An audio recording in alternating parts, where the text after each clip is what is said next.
घनमूल आया है, ठीक है। और चूंकि स्क्वायर रूट लिख दिए थे, वर्गमूल हमको बताना था, लेकिन देखिए कि वर्गमूल पिछले वीडियो में सिखा चुके हैं, तो घनमूल बताते हैं जिसका इंग्लिश नाम होता है क्यूब रूट, ठीक है। वर्गमूल का होता है स्क्वायर रूट। इसको बनाते कैसे हैं वो देख लेते हैं, ठीक है। वर्गमूल घनमूल आपको सीखना चाहिए, नहीं सीखिएगा तो आगे मैथ आपसे कैसे बनेगा। क्लास 8 का मैथ है, ठीक है, लेकिन क्लास 8 का जरूर मैथ है, लेकिन आपको 10 में भी काम देगा।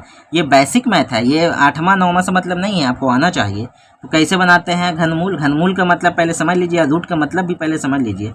देखिए ऐसे जब रहता है ना, मान लेते हैं यहाँ पे कुछ भी है तो ये रूट में है, ठीक है। अच्छा ऐसे रहता है तो ये क्यू है, ठीक है, क्यूब है, इसको हम लोग घनमूल कहेंगे। इसके अंदर 2 छुपल होता है, लेकिन 2 के बाद अगर कुछ लिखना हो तो आपको लिखना होगा 2 सिर्फ छुपा हुआ रहता है। अगर 2 दे देंगे तब समझेंगे, तब भी समझेंगे हम लोग को वर्गमूल है। नहीं भी रहेगा फिर भी हम लोग समझेंगे वर्गमूल है, लेकिन अगर 3 दे दिए तो समझ जाएंगे घनमूल ही है। कोई दिक्कत? चलिए कोई दिक्कत नहीं है, तो अच्छा से समझ भी गए होंगे। आगे अब हम लोग देखते हैं। और वीडियो अगर अच्छा लग रहा है तो सब्सक्राइब करना ना भूलें। सब्सक्राइब आप लोग नहीं कर रहे हैं, ठीक है, हौसला भी बुलंद नहीं कर रहे हैं। क्या चाहते हैं, यूट्यूब छोड़ दें? देखिए मेहनत कर रहे हैं, आप लोग भी मेरा सपोर्ट कीजिए और हौसला को अफजाई कीजिए। हौसला मिलेगा तभी आगे वीडियो बना पाएंगे, अन्यथा हौसला टूट जाएगा, ठीक है।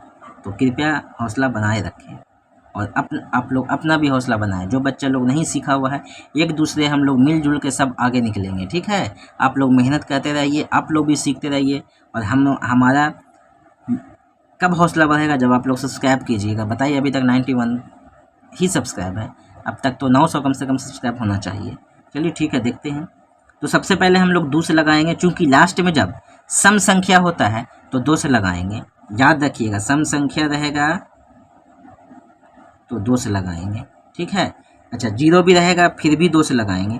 0 और सम संख्या रहेगा तो 2 से ही लगाएंगे, लग जाएगा, ठीक है। और 3 से लगाने का नियम क्या है? सभी को जोड़ते हैं, सभी का जोड़ने के बाद अगर 3 से भाग दे के देखेंगे कट जाएगा तो समझ जाएंगे कि 3 से लग रहा है, ठीक है। पहले तो 2 से लगाते हैं, 2 दूना 4, 0 को 0 उतार देंगे, 2 चौके 8, 2 चौके 8 ना हुआ, ये 9 है, 9 तो लगेगा नहीं, इससे कम ही लगाना होता है। 2 चौके 8, 1 बच गया, 1 यहाँ दे देंगे, 16 हो गया। 1 ऐसे दिया जाता है 10 के फॉर्म में, तो 16 हो गया, 2 8 16। फिर लगाएंगे 2 से, 2 1 कम 2, चूँकि लास्ट में 8 है ना, सम संख्या उसको कहते हैं जो जोड़ा हो या जो 2 से कट जाए, ठीक है। 2 1 कम 2 0, फिर 2 दूना 4, 2 चौके 8, फिर 2 से लगाते हैं, 2 5 10, 2 1 कम 2, 2 दूना 4, फिर 2 से लगाते हैं, 2 दूना 4, 1 बचा यहाँ दे दिए, 1 आधा हो गया, 2 5 10, 2 6 12, फिर 2 1 कम 2, 2 दूना 4, 2 8 16, 2 6 12, 2 चौके 8, 2 3 6, 2 दूना 4, 2 16 32, 2 8 16, 2 चौके 8, 2 दूना 4, 2 1 2, बस कर लग गया। इतना लग गया, इतना गुणनखंड हुआ है। अब घनमूल निकालेंगे कैसे सर? बात तो ये है, आप इसको ऐसे भी लिख सकते हैं, किसी तरह का कोई दिक्कत नहीं है, ठीक है। इस तरह से भी लिखा जाएगा तो घनमूल आपको ऐसा ही बनाना होगा।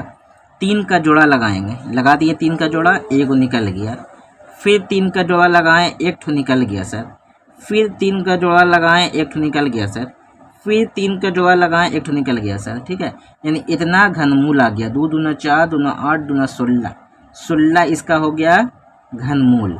चेक करना हो सर तब तो 16 गुने 16 गुने 16 करके देख लीजिए, आपके सामने ये आंसर आ जाएगा, ठीक है। आप अच्छा से सीखे हैं तो चैनल को सब्सक्राइब करिए।